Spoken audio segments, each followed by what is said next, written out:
ఈరోజు హదీసు వెలుగు పుస్తక పఠనం నుండి భార్యల హక్కుల గురించి కొన్ని హదీసులు తెలుసుకుందాం.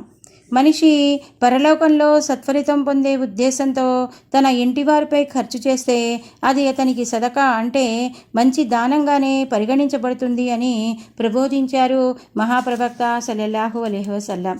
అసలు దానం అనేది నిత్యం ఇతరులకై చెయ్యబడుతుందని సాధారణ భావం. అయితే మనిషి ధర్మబద్ధంగా సంపాదించి ధర్మసమ్మతంగానే తన ఇంటి వారి కొరకు ఖర్చు చేస్తే అది కూడా దానంతో సమానమని, అంటే పుణ్యఫలాన్ని ఇస్తుందని ఈ హదీసులో మహాప్రవక్త బోధించారు. తన భార్యాపిల్లల కొరకు ధనం వెచ్చించడం మనిషి కనీస బాధ్యత. అయితే ఇందులో కూడా పుణ్యసముపార్జన జరగటం విశ్వాసి భాగ్యం. దైవ సందేశహరులు సల్లల్లాహు అలైహి వసల్లం ఒకసారి ఇలా ఉపదేశించారు: మనిషి పాపి కావడానికి తాను పోషించవలసి ఉన్న వారిని వదిలివేయటం ఒక్కటే చాలు అని. పాపం అంటే ఏవో కొన్ని నిర్ణీతమైన చెడులే కాదు. మనిషి తన బాధ్యతను విస్మరించి తన అండన బ్రతికే వారిని నిర్లక్ష్యం చేసి గొప్ప గొప్ప ధర్మనిష్ట కార్యాలు చేసిన, మహా భయభక్తులు గలవాడిగా లోకం దృష్టిలో వ్యవహరించిన అతడు పాపం చేస్తున్నాడనేందుకు తన వారి పట్ల అతని ఉపేక్షాభావమే చాలు అని మహాప్రవక్త ఉపదేశానికి అర్థం.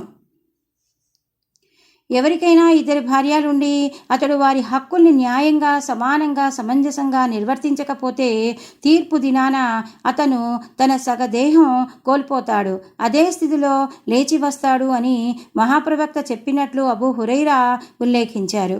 అతడు సగం దేహంతో రావడానికి కారణం ఏమంటే అతడు ప్రపంచంలో ఏ భార్యా హక్కులనైనా సరిగ్గా నిర్వర్తించలేదో ఆమె అతని అర్ధాంగి కదా. తన సగం దేహాన్ని అతడు ప్రపంచంలోనే తెగ్గట్టుకుంటే అతనికి పరలోకంలో పూర్తి దేహం ఎలా ప్రాప్తమవుతుంది? ఇప్పుడు భర్త హక్కు గురించి మనం కొన్ని హదీసులు తెలుసుకుందాం. మానవ మహోపకారి సల్లల్లాహు అలైహి వసల్లం ఒకసారి ఇలా ఉపదేశించారు: స్త్రీ 5 వేళలా నమాజ్ చేస్తూ, రమజాను నెలలో ఉపవాసాలు పాటిస్తూ, తన శీలాన్ని కాపాడుకుంటూ, భర్త పట్ల విధేయతతో మసులుకుంటూ ఉంటే ఆమె పరలోకాన స్వర్గద్వారాల్లో తనకు ఇష్టమైన దాని ద్వారా ప్రవేశించవచ్చు. ఒక ముస్లిం పాటించవలసిన కనీసపు విధులు నిర్వర్తిస్తూ తన భర్తను ప్రసన్నుడిగా ఉంచిన స్త్రీ స్వర్గంలో నిరాటంకంగా యథేచ్ఛంగా ప్రవేశించగలదంటే స్త్రీ పురుషుల సత్సంబంధానికి ఇహపర ఉభయ లోకాల దృష్ట్యా ఎంత గొప్ప ప్రాముఖ్యం ఉందో అవగతమవుతూనే ఉంది.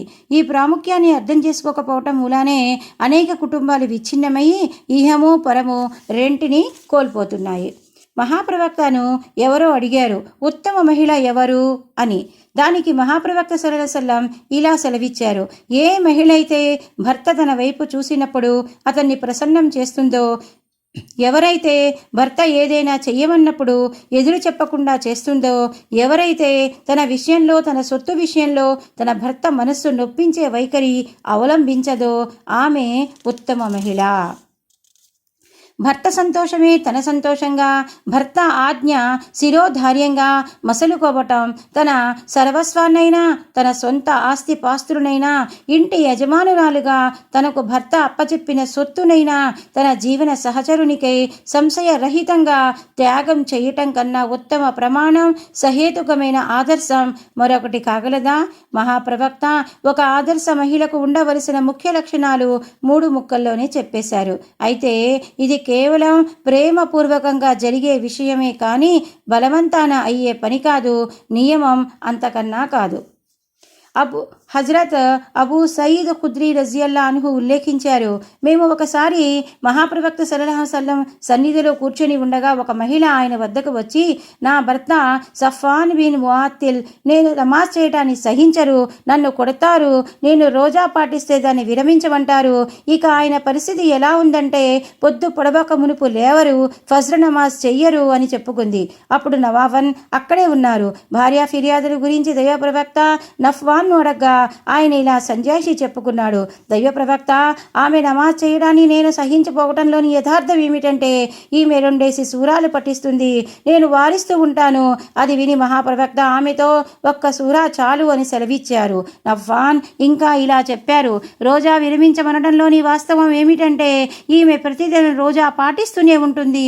నేను ఆ యువకుణ్ణి నిగ్రహించుకోలేను. దానికి మహాప్రవక్త సల్లల్లాహు అలైహి వసల్లం ఇలా బోధించారు, ఏ మహిళ తన భర్త అనుజ్ఞ లేనిదే రోజా పాటించరాదు.